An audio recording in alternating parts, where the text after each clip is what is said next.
British Empire. It was one of the largest empires in all of human history, and its influence still reaches into our lives today, even if we don't always notice it. This isn't just a story about old kings, royal families, or maps covered in red. It's the story of how a small island nation grew powerful enough to affect languages, cultures, borders, economies, governments, and the daily lives of millions of people across hundreds of years.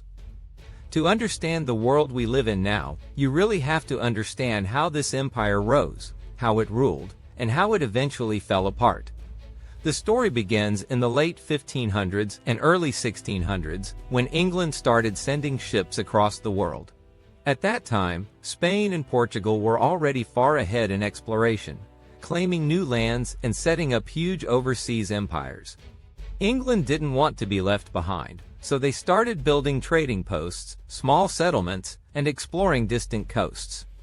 Scotland, which was still a separate kingdom, tried its own overseas projects too. These early efforts didn't look impressive at first, but they planted the seeds of an empire that would eventually grow bigger than any other. By the 1800s and early 1900s, the British Empire covered around a quarter of the Earth's land. That's massive. Hundreds of millions of people lived under British rule. It became so big that people joked, the sun never sets on the British Empire, because at any moment it was daytime somewhere in a territory controlled by Britain. But the empire didn't grow easily or smoothly. Many early attempts to set up colonies failed. England tried to create settlements in places like Roanoke and certain Caribbean islands, but those early efforts collapsed. Jamestown, founded in 1607, became the first permanent English settlement in the Americas, and it was far from easy. Disease, hunger, and conflict almost wiped it out.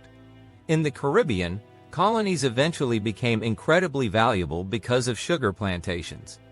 But this wealth came from one of the darkest parts of world history, the transatlantic slave trade. Millions of Africans were kidnapped, forced onto crowded ships, and taken to the Caribbean and the Americas to work as slaves. Cities like Bristol and Liverpool became rich from this trade, and slavery became tightly tied to the empire's growth. While England was expanding in the Americas, it was also fighting for influence in Asia. The East India Company, which started as a private trading company, slowly became a powerful political and military force in India. With battles like the Battle of Plassey in 1757, the company gained control over huge regions. Over time, this control grew into the foundation of British rule in South Asia. But the empire didn't always win. One of its biggest defeats came when the 13 American colonies rebelled. After years of conflict, the American War of Independence ended in 1783, and the United States was born. Losing these colonies was a huge blow to Britain's pride and power. But Britain quickly shifted its attention toward other parts of the world: Asia, Africa, and the Pacific. In the early 1800s, Britain defeated France in the Napoleonic Wars and became the world's strongest naval power. This started a period called Pax Britannica, or British Peace. Britain controlled important sea routes and trade networks worldwide. This helped British wealth and influence grow even more, though this period of peace mainly existed because Britain had enough military power to enforce it.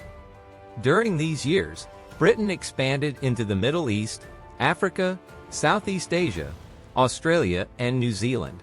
In some places, the British introduced new education systems, legal systems, and government structures. In other places, British rule meant strict control, violence, and economic systems that mainly benefited Britain. The results of this history are still visible today, in borders that cause disagreements, languages people speak, railways that still run, and political systems used in many countries. In India, British influence grew through the 1700s and 1800s. The East India Company became so powerful that it effectively ruled much of the region. But in 1857, a giant rebellion broke out. Indian soldiers and civilians rose up against the company.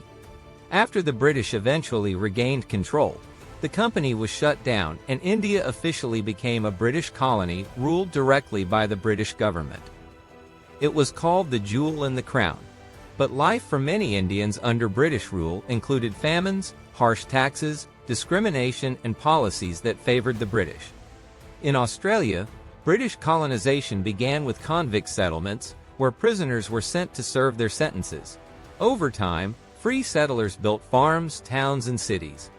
New Zealand's history involved a treaty between British officials and Maori chiefs, but many promises in the treaty were later broken or ignored, causing major conflicts and long-lasting problems for Maori communities. In Africa, the Scramble for Africa caused European countries to fight over huge sections of the continent. Britain gained control from Egypt in the north to South Africa in the south. By the early 1900s, Britain's empire faced new pressures. Germany and the United States were rising as major powers. Many people in British colonies, especially in India and Ireland, began demanding independence. Then World War I broke out. Millions of soldiers from across the empire, including Canada, Australia, New Zealand, India, and Africa, fought for Britain.